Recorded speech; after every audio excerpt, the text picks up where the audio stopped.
Hello, मैं हर्षद मौर्य आप सभी का स्वागत करता हूं हमारी आज की फिजिक्स क्लास, जिसमें आज हम एक बहुत ही इंटरेस्टिंग टॉपिक पढ़ने वाले हैं, common forces in mechanics and friction. क्या पढ़ने वाले हम लोग आज? Common forces in mechanics and friction.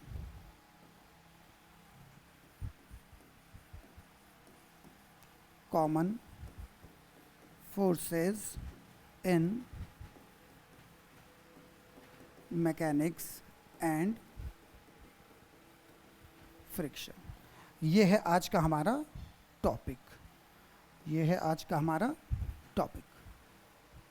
ठीक है, तो स्टार्ट करते हैं हम इस सेगमेंट में, आगे बढ़ते हैं कॉमन फोर्सेस में।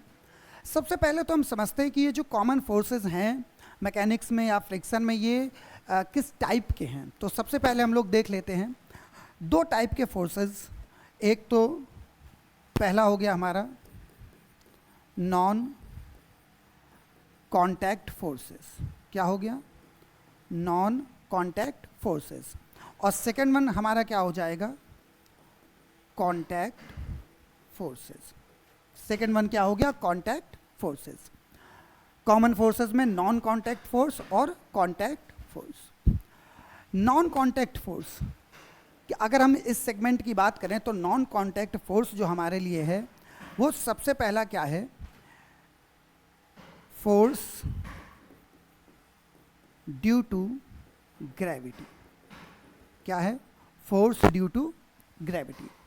और अगर हम कांटेक्ट फोर्स की बात करें तो हम कांटेक्ट फोर्स में सबसे पहला जो देखेंगे वो हम देखेंगे नॉर्मल फोर्स। और नॉर्मल फोर्स कहाँ पर? At plane surface, at plane surface and eight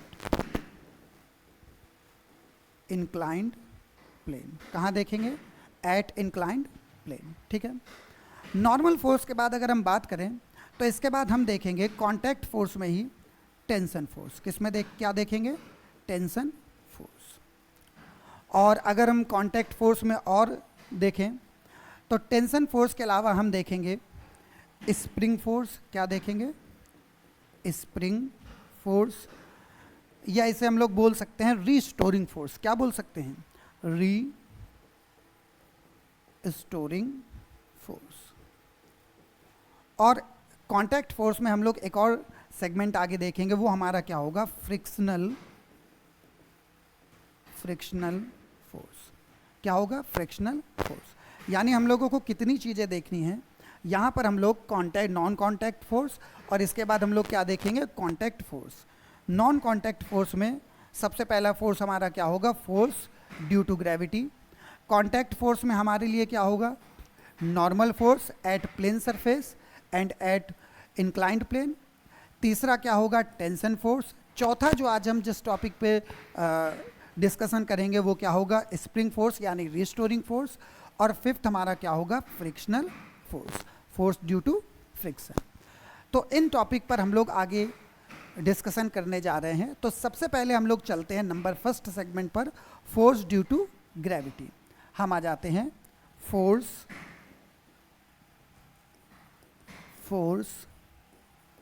due to gravity. Number 1, force due to gravity. अगर हम इसे समझें तो सबसे पहले हम एक ऑब्जेक्ट लेते हैं। क्या लेते हैं? एक ऑब्जेक्ट ले लेते हैं। एक हमने ऑब्जेक्ट ले लिया, इस ऑब्जेक्ट का मास m है। इस ऑब्जेक्ट का मास कितना है? m। ये हमने लिया ऑब्जेक्ट और इसका मास कितना है? m।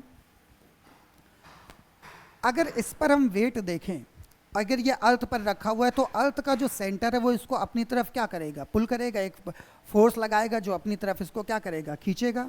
यानी कि अगर अर्थ के ऊपर, सरफेस के ऊपर ही रखा हुआ है तो इस पर एक फोर्स लगेगा और वो फोर्स क्या होगा?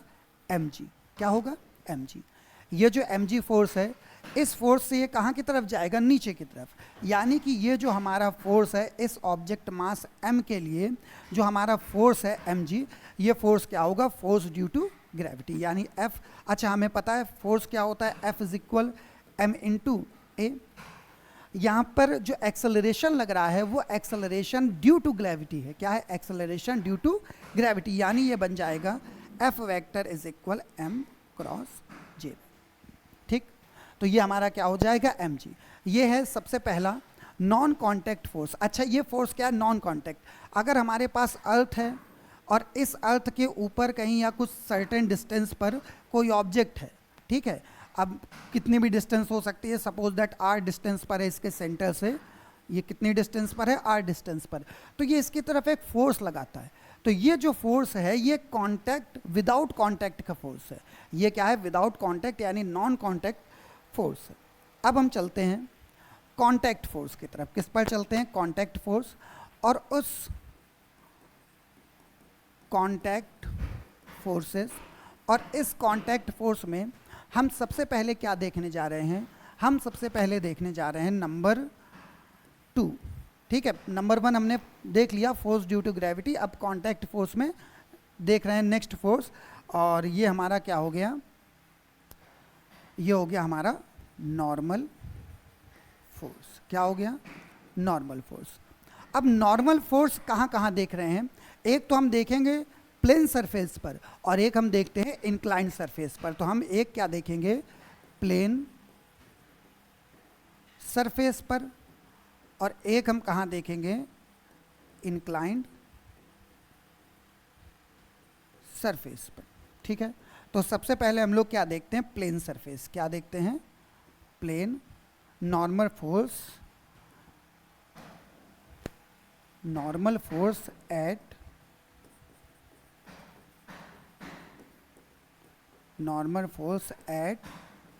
प्लेन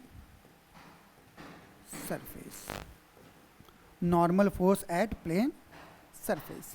ठीक है, चलिए अब इसके लिए हम एक सबसे पहले एक डायग्राम बनाते हैं। ये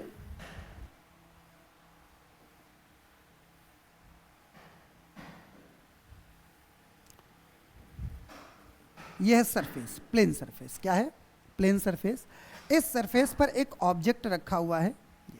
क्या रखा हुआ है, ऑब्जेक्ट। इस ऑब्जेक्ट का मास m, इस ऑब्जेक्ट का मास कितना है, m मास है। इस ऑब्जेक्ट का मास कितना है, m। जब भी हम किसी भी क्वेश्चन को सॉल्व करेंगे, किसी भी प्रॉब्लम को सॉल्व करेंगे न्यूमेरिकल वैल्यू में, तो हमेशा हम लोग FBD बनाते हैं। क्या बनाते हैं, FBD। चलिए, अब अगर इस मास m को हम फ्री कर दें, फ्री बॉडी डायग्राम, तो यहाँ पर एक वेट जो कि कहाँ लगेगा, towards the centre of the earth, यानी कि जिस सरफेस पर रखा है ग्रेविटी की वजह से इस पर एक वेट लगेगा। वो वेट क्या होगा, mg। क्या होगा, mg। और हम सभी लोगों को पता है Newton's third law, according to Newton's third law. अब थर्ड लॉ क्या है, every action there is an equal and opposite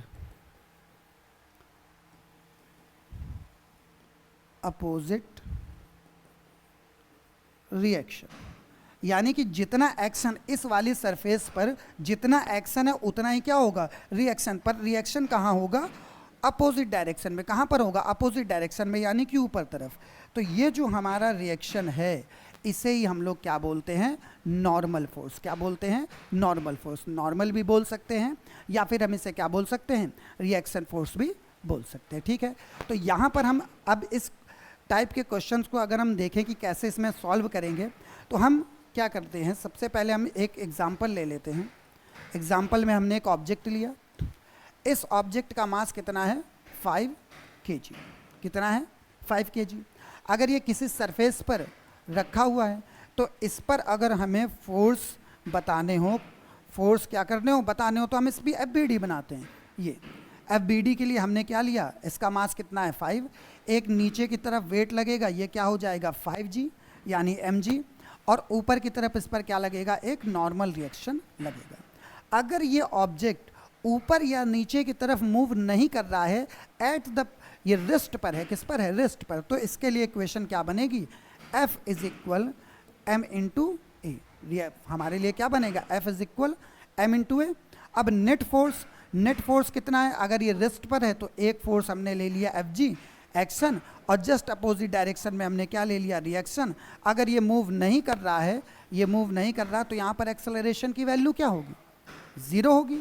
acceleration की वैल्यू क्या होगी, ज़ीरो, भाई ये मूव तो कर नहीं रहा, तो इस पे हमने क्या किया, एक्सेलरेशन ज़ीरो, यानी ये क्या हो गया, ज़ीरो। तो नॉर्मल रिएक्शन हमें क्या मिलेगा, एम जी के इक्वल, यानी 5 mg के क्या मिलेगा हमको, 5g के क्या मिलेगा, इक्वल मिलेगा। ठीक है, तो ये हो गया हमारा एट प्लेन सरफेस। अब हम थोड़ा सा मूव करते हैं और हम चलते हैं इंक्लाइंड सरफेस की तरफ। कहाँ पर चलते हैं, इंक्लाइंड सरफेस की तरफ चलते हैं। नॉर्मल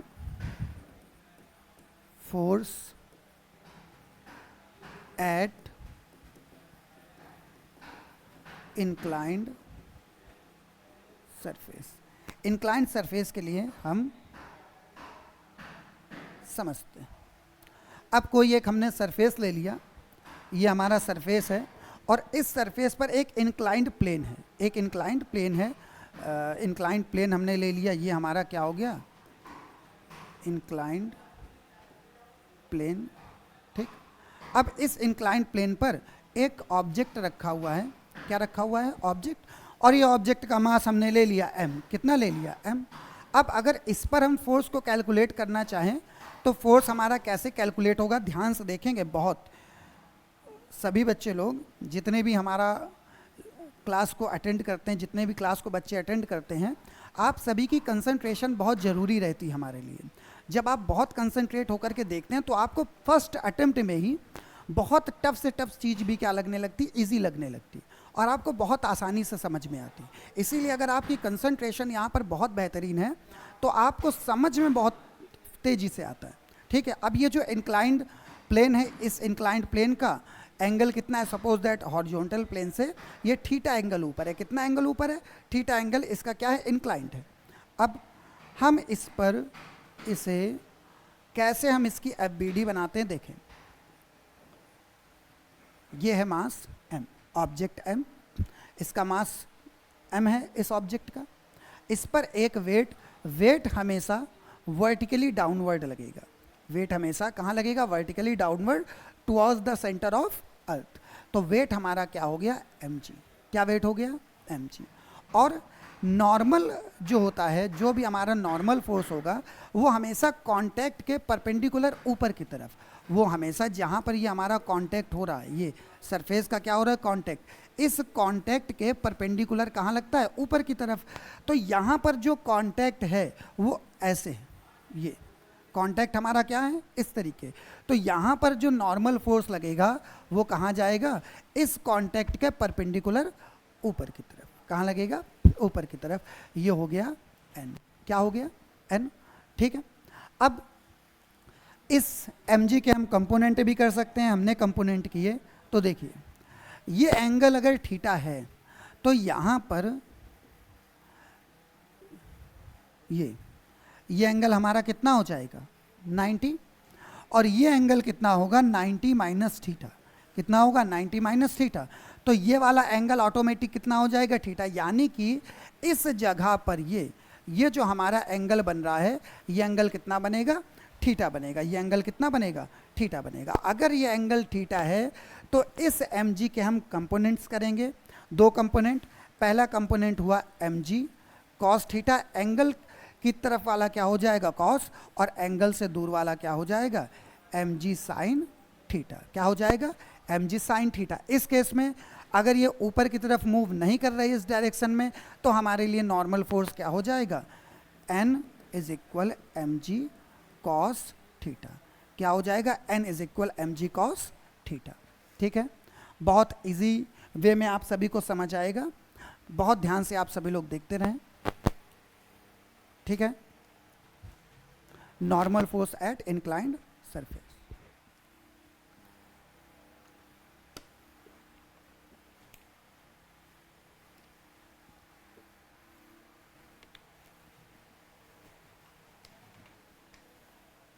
अब हम देखते हैं टेंशन फोर्स। क्या देखते हैं? Tension force. अब हम आ जाते हैं थर्ड पॉइंट पर अपने, और यहां पर हम क्या देखने जा रहे हैं? Tension force. टेंशन फोर्स क्या है? टेंशन फोर्स क्या है? अच्छा, ये भी एक कांटेक्ट फोर्स है। क्या है? Contact force. अब ये कांटेक्ट किसके बेस पे है? रोप के बेस पे है, या कहीं पर कोई तार से, किसी वायर से किसी ऑब्जेक्ट को बांध दिया गया है। हम सभी लोगों ने बचपन में रस्सी वाला गेम खेला हुआ, सभी लोगों ने रस्सी वाला, कि कुछ लोग उस तरफ से रस्सी को पकड़ते थे, इस साइड से रोप का एक कॉर्नर कुछ बच्चे पकड़ते थे, और रोप का दूसरा कॉर्नर कौन पकड़ते थे? हम लोग पकड़ लेते थे, या कुछ और बच्चे पकड़ लेते थे। तो इसको एकदम ये इधर खींच रहे हैं, ये इधर की तरफ पुल कर रहे हैं, तो यहाँ पर टेंशन लगती थी, एकदम टाइट हो जाता था। वो फोर्स क्या होता है? टेंशन फोर्स होता है। क्या होता है? Tension force. अब समझते हैं। सपोज दैट एक फिक्स्ड सरफेस है, इस सरफेस पर हमने एक धागा या डोरी या रस्सी बांध रखी है, और इस पर एक ऑब्जेक्ट को लटका दिया गया। क्या किया गया? लटका दिया गया। अब अगर हम इस डोरी बंधी हुई है, रस्सी बंधी हुई है, तो कैसे हम इस रोप पर टेंशन फोर्स को कैलकुलेट करेंगे? देखेंगे। इस ऑब्जेक्ट की हम FBD बनाते हैं। क्या बनाते हैं? FBD।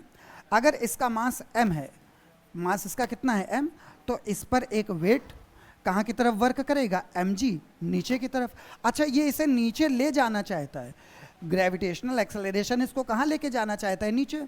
पर ये नीचे नहीं जा रहा है, क्योंकि ये रस्सी यहाँ पर बंधी हुई है, अटैच्ड है। ये जो रोप है, ये ऊपर वाली सरफेस पे क्या है? अटैच्ड है।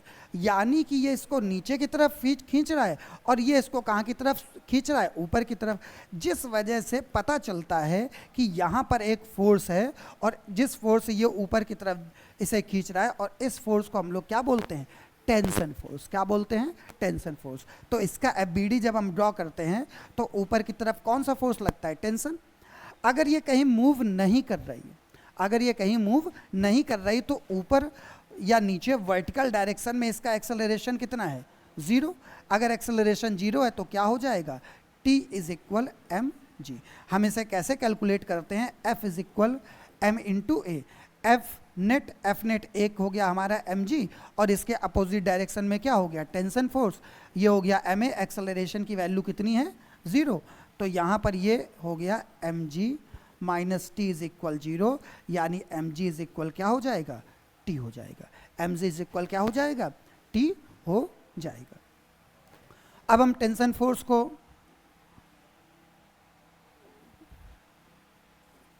देख लेते हैं पुली के केस में। पुली के केस में सपोज दैट ये एक फिक्स्ड वॉल है, इस वॉल पर एक पुली लटका दी हमने, और इस पुली पर दो ऑब्जेक्ट, एक रस्सी लगा दी, एक रोप लगा दी। इधर पर एक ऑब्जेक्ट, और एक ऑब्जेक्ट कहाँ है? इस तरफ। अब ये जो फर्स्ट वन है, इसका मास कितना है? इस ऑब्जेक्ट का मास कितना है? m1। और इस वाले ऑब्जेक्ट का मास कितना है? m2। ये m2 मास का, और ये m1 मास का। अब दोनों ही एक दूसरे को लटके हुए हैं, तो यहाँ पर एक टेंशन फोर्स लग रहा होगा, और जितना टेंशन फोर्स यहाँ है, उतना ही टेंशन फोर्स कहाँ होगा? दूसरी तरफ। ये क्योंकि ये दोनों एक ही रोप से कनेक्टेड हैं, तो टेंशन फोर्स भी क्या हो गया? सेम हो गया। अब अगर कोई एक वेट मास बड़ा है, तो जाहिर सी बात है उसी की तरफ ये क्या करने लगेगा? एक्सेलरेट करने लगेगा। Suppose that m2 is greater than m1। इस केस में क्या होगा? m2 ये इधर की तरफ, ये ज़्यादा वेटेड है, और ये क्या है? कम वेटेड। तो ये कहाँ जाएगा? नीचे की तरफ। तो ये ऑटोमेटिक कहाँ आएगा? ऊपर। यानी एक्सेलरेशन कहाँ रहेगा? m2 की डायरेक्शन पे। m2 कहाँ जाएगा? नीचे की तरफ। FBD बनाएं, तो ये हो गया m2। इस पर एक वेट वर्क कर रहा है m2g नीचे की तरफ, और ऊपर क्या है? टेंशन। अगर ये नीचे एक्सेलरेशन कहाँ मूव कर रहा है? नीचे की डायरेक्शन में। तो यहाँ पर इक्वेशन हमारी क्या बनेगी? इक्वेशन इसके लिए बन जाएगी m2g minus T. F net, जो फोर्स बड़ा है वो हो गया पॉजिटिव, और जो छोटा है उसको हमने ले लिया negative, is equal mass into acceleration. ये क्या हो जाएगा? m इंटू ए, और मास इसका कितना है? m2। तो यहाँ से हम इस टेंशन फोर्स को कैलकुलेट कर सकते हैं। T चला गया इधर, T is equal m2g minus m2a। यहाँ पर m2 हमने क्या लिया कॉमन, ये हो गया g माइनस ए, ये हो जाएगा टेंशन फोर्स T। इस तरीके से हम टेंशन फोर्स फाइंड कर सकते हैं। अगर हम इसके लिए निकालना चाहें m1 के लिए तो ये होगा हमारे लिए m1 g नीचे, T कहाँ ऊपर, और एक्सेलरेशन कहाँ जाएगा ऊपर, क्योंकि अगर ये ऑब्जेक्ट ज़्यादा वेटेड है तो ये नीचे, और तो ये m1 ऑब्जेक्ट कहाँ जाएगा ऊपर की तरफ। तो इसके लिए इक्वेशन फोर्स कौन सा बड़ा हो जाएगा, T minus m1g is equal m1a। क्या हो जाएगा, T minus m1g is equal m1a। Tension T is equal m1a plus ये इधर आया, ये हो गया m1g, ये क्या हो गया m1g, ये क्या हो गया m1g। तो ये हमारे लिए क्या बन जाएगा, T is equal m1 common a plus g। यहाँ से हम इस तरीके से क्या कर सकते हैं, टेंशन फोर्स को कैलकुलेट कर सकते हैं। ठीक है, ओके। बहुत बेसिक तरीके से हम फोर्स को बैलेंस करना भी सीखेंगे इस क्लास में। अगर आप देखते जाएंगे तो हम फोर्स की बैलेंसिंग भी देखते चलेंगे, साथ ही साथ कि कॉमन फोर्सेस में कैसे हम फोर्स को बैलेंस कर रहे हैं, कैसे हम फोर्स की इक्वेशंस बनाते हैं। तो ये हमने देख लिया सेकंड पॉइंट। सेकंड पॉइंट हमारा क्या हो गया, टेंशन फोर्स के लिए हो गया।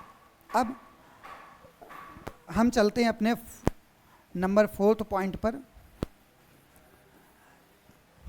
Spring force.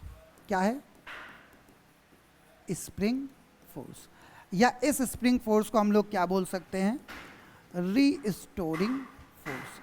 क्या बोल सकते हैं, रीस्टोरिंग फोर्स। रीस्टोरिंग फोर्स या स्प्रिंग फोर्स, इसे कैसे समझते हैं बहुत ध्यान से देखें। हमने एक स्प्रिंग ले ली, क्या ले ली, स्प्रिंग, और ये सपोज दैट स्प्रिंग है, और इस स्प्रिंग पर कोई एक ऑब्जेक्ट यहाँ पर रखा हुआ है। इस स्प्रिंग की ये नेचुरल पोजीशन है। ये कौन सी पोजीशन है, नेचुरल पोजीशन। इस नेचुरल पोजीशन के अगेंस्ट हम इसे सपोज दैट प्रेस करते हैं। क्या करते हैं, एक हम कंप्रेशन फोर्स लगाते हैं, कंप्रेस करते हैं इसको, और कंप्रेस करने के बाद ये कुछ इस तरीके से, ये हमारा मास क्या था m, और ये मास हमारा यहाँ पर भी क्या हो गया m, कंप्रेस कर दिया। अच्छा, कंप्रेस करने से क्या हुआ, यहाँ पर एक डिस्प्लेसमेंट आया। भाई पहले यहाँ पर था ऑब्जेक्ट, हमने इसको कंप्रेस किया, कंप्रेस करने से एक डिस्प्लेसमेंट आया। ये जो डिस्प्लेसमेंट है ये डेल्टा एक्स, सपोज दैट ये डिस्प्लेसमेंट कितना है, डेल्टा एक्स डिस्प्लेसमेंट। तो यहाँ पर जो स्प्रिंग फोर्स लगेगा, इस स्प्रिंग फोर्स को हम डिनोट कर रहे हैं एफ स्प्रिंग से। ये जो स्प्रिंग फोर्स है ये it is directly proportional to X, या इसे हम बोल सकते हैं डेल्टा एक्स। स्प्रिंग फोर्स क्या है, डायरेक्टली प्रोपोर्शनल टू क्या हो जाएगा, चेंजमेंट ऑफ लेंथ, या फिर हो जाएगा डिस्प्लेसमेंट। ठीक है भाई, यहाँ पर स्प्रिंग रखी थी, हमने इसे कंप्रेस करना शुरू किया, जैसे जैसे कंप्रेस करते गए इसकी लेंथ जो है वो और कम होती चली गई। जब तक यहाँ पर था तो कम करने पर जैसे हमने इसकी लेंथ कम की तो एक रिस्टोरिंग फोर्स लगा जो इसको वापस अपनी पोजीशन पे लेके आता है। हमने जैसे इसको प्रेस किया तो ये वापस से क्या होता है, अपनी पोजीशन को गेन करने के लिए रिस्टोरिंग फोर्स लगाता है।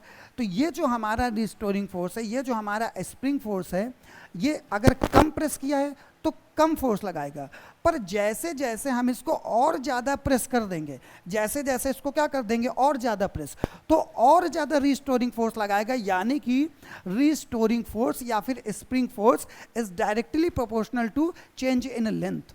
क्या है, चेंज इन लेंथ। जितना ज़्यादा हम इसे कंप्रेस करेंगे, जितना ज़्यादा इसकी नेचुरल पोजीशन को डिस्प्लेस करेंगे, उतना ही ज़्यादा इसमें रिस्टोरिंग फोर्स क्या हो जाएगा, आ जाएगा। F spring is directly proportional to delta X. अगर ये प्रोपोर्शनैलिटी हटेगी तो यहाँ पर एक कांस्टेंट आएगा, और इस कांस्टेंट को हम लोग बोलेंगे स्प्रिंग कांस्टेंट। क्या बोलेंगे, स्प्रिंग कांस्टेंट।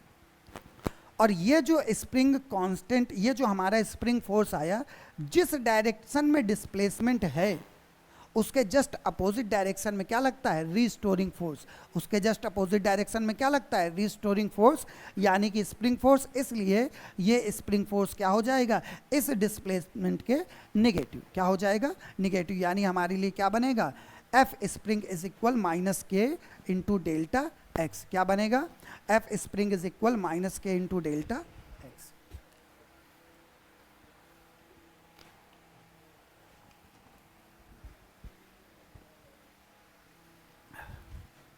ठीक है, ये हमने क्या देख लिया, स्प्रिंग फोर्स देख लिया। ठीक, चलें। ठीक, अब हम नेक्स्ट पॉइंट पर चलते हैं, और नेक्स्ट पॉइंट हम क्या लेते हैं, फ्रिक्शनल फोर्स। क्या लेते हैं, फ्रिक्शनल फोर्स। अच्छा, फ्रिक्शनल फोर्स क्या है, ठीक, फ्रिक्शनल फोर्स क्या है, फ्रिक्शनल फोर्स को हम कैसे समझ सकते हैं, देखें। हम ये कांटेक्ट फोर्स है, क्या है, कांटेक्ट फोर्स। फ्रिक्शन फोर्स किसी कांटेक्ट पर ही लगता है, और अगर हमारे दो ऑब्जेक्ट्स हैं, कोई दो बॉडीज़ हैं, और उन दोनों बॉडीज़ का जहाँ पर कांटेक्ट हो रहा है उनका सरफेस, सपोज दैट पहला ऑब्जेक्ट है ये, और दूसरा ऑब्जेक्ट कौन सा है, ये दूसरा सरफेस हमने ले लिया ये, या फिर हम दो ऑब्जेक्ट ले लेते हैं, पहला ऑब्जेक्ट ये हो गया m1 और दूसरा ऑब्जेक्ट हो गया m2। अगर ये अपनी पोजीशन को बदलें, ये अपनी पोजीशन को क्या करें, बदलें, या फिर इनमें कोई एक ऑब्जेक्ट मूव करे या दोनों ही ऑब्जेक्ट मूव करे, और इनके सरफेस एक दूसरे के रिस्पेक्ट में अपनी पोजीशन को क्या कर रहे हैं, चेंज करें, अपनी पोजीशन को क्या करें, चेंज करें, तो इस चेंजमेंट में ये जो सरफेस है, इस सरफेस पर एक फोर्स लगता है जो इसके मूवमेंट का अपोज करता है, जो इनके मूवमेंट का क्या करता है, अपोज करता है। उस फोर्स को हम लोग क्या बोलते हैं, फ्रिक्शनल फोर्स। क्या बोलते हैं, फ्रिक्शनल फोर्स। अब सपोज दैट इस सरफेस पर एक ऑब्जेक्ट m रखा हुआ है, इस पर हमने कोई फोर्स अप्लाई किया, और फोर्स अप्लाई करने पर ये a एक्सेलरेशन से कहाँ की तरफ मूव कर रहा है, आगे की तरफ। कहाँ की तरफ मूव कर रहा है, आगे की तरफ। अगर ये आगे की तरफ मूव कर रहा है, तो मूव करने पर इसके अपोजिट जिस डायरेक्शन में फोर्स लग रहा है, अब देखो ये जो हमारा कांटेक्ट फोर्स है, ये हमारा क्या है, कांटेक्ट फोर्स, तो हम इसकी FBD बनाते हैं। क्या बनाते हैं, FBD। ये हमारा कांटेक्ट है, इस कांटेक्ट सरफेस पर अगर मास m है, इस पर फोर्स कहाँ लग रहा है, आगे की तरफ, तो ये जो कांटेक्ट है, इस कांटेक्ट पर पीछे की तरफ एक क्या लगेगा, फ्रिक्शन फोर्स। क्या लगेगा, फ्रिक्शन फोर्स। इसे मैं क्या लिख रहा हूँ, फ्रिक्शन फोर्स ऑफ फ्रिक्शन। ये कहाँ लगेगा, जस्ट इसके अपोजिट डायरेक्शन में। अच्छा, ऐसा क्यों लग रहा है, क्योंकि जब ये दोनों कांटेक्ट एक दूसरे को एक दूसरे के अगेंस्ट मूव करते हैं, तो इनके कई सारे बीच में पार्टिकल्स जो एक दूसरे से फोर्सेस से क्या रहते हैं, अटैच्ड रहते हैं, और वो क्या करते हैं, एक दूसरे की बॉन्ड जब ब्रेक करते हैं, तो वहाँ पर एक फ्रिक्शन बनता है। क्या बनता है, फ्रिक्शन। इसे हम बोलते हैं फोर्स ऑफ फ्रिक्शन। ठीक है, इसे क्या बोलते हैं, फोर्स ऑफ फ्रिक्शन। अब ये कितने टाइप का हो सकता है, टाइप ऑफ फ्रिक्शन भी देख लेते हैं। हम देखते हैं टाइप्स ऑफ फ्रिक्शन। मेनली हमको 3 टाइप का पढ़ना है। कितने टाइप का पढ़ना है, 3 टाइप का। सबसे पहला तो हम लोग पढ़ेंगे स्टैटिक फ्रिक्शन, दूसरा हम देखेंगे काइनेटिक फ्रिक्शन, और तीसरा हम देखेंगे रोलिंग फ्रिक्शन। हमने क्या देखा, सबसे पहले स्टैटिक फ्रिक्शन, दूसरा हमने क्या देखा, काइनेटिक फ्रिक्शन, और तीसरा हम क्या देखेंगे, रोलिंग फ्रिक्शन। अब ये जो फ्रिक्शन है, ये जो फ्रिक्शन है, फ्रिक्शन ये क्या है, ये प्रोपोर्शनल होता है नॉर्मल फोर्स के। किसके प्रोपोर्शनल होता है, नॉर्मल फोर्स के। देखिएगा कैसे, ये ऑब्जेक्ट, ये क्या है, ऑब्जेक्ट, ये किसी दूसरे ऑब्जेक्ट के साथ कांटेक्ट में, ये किसी दूसरे ऑब्जेक्ट के साथ क्या है, कांटेक्ट में, इसका मास m1 और इसका मास क्या है, m2। अगर यहाँ पर ये एक दूसरे को मूव करे, ये एक दूसरे, ये जो सरफेस हैं ये एक दूसरे के अगेंस्ट, एक दूसरे की अपोजिट डायरेक्शन में क्या करते हैं, मूव करते हैं, तो एक फ्रिक्शन बनेगा। क्या बनेगा, फ्रिक्शन। अब वो जो फ्रिक्शन है, ये जो फ्रिक्शन है ये डायरेक्टली प्रोपोर्शनल होता है m1। यहाँ पर देखो एक वेट लग रहा है mg और एक ऊपर की तरफ नॉर्मल फोर्स लगेगा। अगर हम m2 को देखें तो ये m2 हो गया, m2 का वेट कहाँ लग रहा है, नीचे, और एक हो गया इस पर नॉर्मल रिएक्शन, ये हो गया सपोज दैट n, ये हो गया m1 के लिए ले लेते हैं n1 और इसके लिए हमने ले लिया n2। जब इन दोनों का कांटेक्ट था तो ये जो n2 है, ये n2 इस पर भी क्या रखेगा, एक एक्शन। अगर ये n2 एक्शन है तो इस पर भी क्या लगेगा, एक रिएक्शन लगेगा, यानी कि यहाँ पर भी एक क्या लगेगा, n2 इस कांटेक्ट के लिए लगेगा। तो ये जो फ्रिक्शन है, अब यहाँ पर जो भी हमारा फ्रिक्शन बने, चाहे इस डायरेक्शन में बने चाहे इस डायरेक्शन में, अच्छा फ्रिक्शन फोर्स जिस डायरेक्शन में ऑब्जेक्ट मूव कर रहा हो उसके अपोजिट डायरेक्शन में भी होता है, और जिस डायरेक्शन में ऑब्जेक्ट मूव करता है, कभी कभार कई सारे क्वेश्चंस मैं आपको बताऊंगा कि उसी डायरेक्शन में भी फ्रिक्शन फोर्स लगता है। तो यहाँ पर F इज प्रोपोर्शनल टू क्या है, नॉर्मल। जैसे ये प्रोपोर्शनलिटी हटेगी, एक इक्वल के साथ एक कांस्टेंट आता है, और इस कांस्टेंट को हम लोग क्या बोलते हैं, कोफिशिएंट ऑफ फ्रिक्शन। क्या बोलते हैं इसे हम क्या बोलते हैं, कोफिशिएंट ऑफ फ्रिक्शन। क्या बोलते हैं, कोफिशिएंट ऑफ फ्रिक्शन। ठीक, F is equal mu into N. अगर स्टैटिक फ्रिक्शन है, अच्छा स्टैटिक फ्रिक्शन कब लगता है, जब हमारे ऑब्जेक्ट ने मूव करना स्टार्ट नहीं किया है, जब हम ऑब्जेक्ट पर फोर्स लगा रहे हैं या नहीं भी लगा रहे हैं, वो रुका हुआ है, क्या है, रुका हुआ है, मूव नहीं कर रहा है, तो वहाँ पर कौन सा फ्रिक्शन लगता है, स्टैटिक फ्रिक्शन। कौन सा लगता है, स्टैटिक फ्रिक्शन। और कब लगता है, जब ऑब्जेक्ट कहाँ पर हो, ऑब्जेक्ट एट रेस्ट, कहाँ पर हो, रेस्ट। और ये जो स्टैटिक फ्रिक्शन है ये हमेशा कांटेक्ट पे ही लगेगा। कहाँ पर लगेगा, कांटेक्ट पे। इस स्टैटिक फ्रिक्शन के लिए हम क्या बना सकते हैं, formula Fs is equal mu S into N. क्या बना सकते हैं, म्यू एस इंटू एन। और ये जो म्यू एस है ये हमारे लिए बन जाएगा coefficient of static friction. Same इसी तरीके अगर हम काइनेटिक के लिए ले लें, जब हमारी ऑब्जेक्ट मूव करते हैं, क्या करते हैं, मूव, तो वहाँ पर काइनेटिक लगता है, तो ये बन जाएगा एफ के इज इक्वल म्यू के इंटू एन। और यहाँ पर म्यू के ये क्या हो जाएगा, कोफिशिएंट ऑफ काइनेटिक फ्रिक्शन। और रोलिंग के केस में भी एफ आर इज इक्वल क्या बन जाएगा, म्यू आर एन।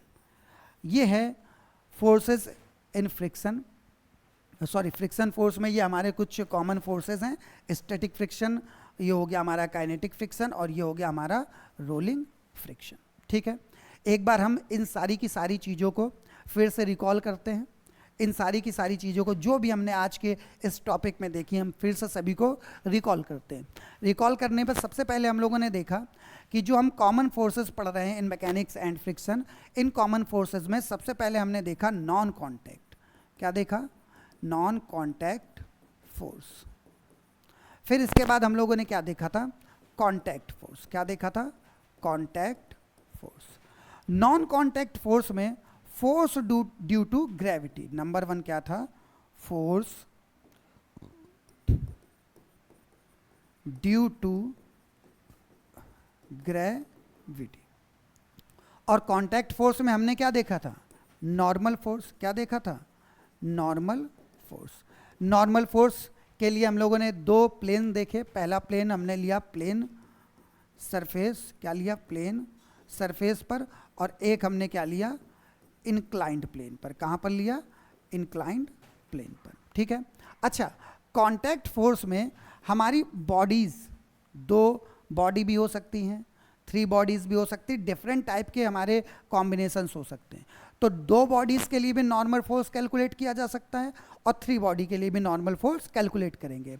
और जब भी अगर हमारे पास 2 या 2 से ज़्यादा बॉडीज़ हैं, तो जहाँ पर भी कांटेक्ट है, हर एक कांटेक्ट के लिए हम लोग नॉर्मल फोर्स कैलकुलेट करेंगे, और किसके अकॉर्डिंग, न्यूटन्स थर्ड लॉ के अकॉर्डिंग कैलकुलेट करेंगे। फिर हमने थर्ड पॉइंट देखा टेंशन फोर्स। कौन सा देखा, टेंशन फोर्स। ये पुली या रोप के केस में, या अगर कहीं पर कोई थिन वायर जो दो ऑब्जेक्ट्स को टाइटली अटैच्ड करता है, तो वहाँ पर हम क्या देखते हैं, टेंशन फोर्स देखते हैं। फिर इसके बाद हमने फोर्थ नंबर पे देखा स्प्रिंग फोर्स। क्या देखा, स्प्रिंग फोर्स। इसे हम क्या बोल सकते हैं, रीस्टोरिंग फोर्स। और फिफ्थ नंबर पे हमने क्या देखा, फिफ्थ नंबर पे हमने देखा फ्रिक्शनल फोर्स। क्या देखा, फ्रिक्शनल फोर्स। और कैसे हम इन्हें कवर करेंगे, कैसे हम इनके न्यूमेरिकल्स लगाएंगे, वो चीज़ें हम लोगों ने देख ली। तो ये हमारे common forces in mechanics and friction, ये आज का हमारा टॉपिक रहा। और हम बहुत ही जल्दी अपने नेक्स्ट वीडियो के साथ फिर से आएंगे। तब तक के लिए गुड बाय।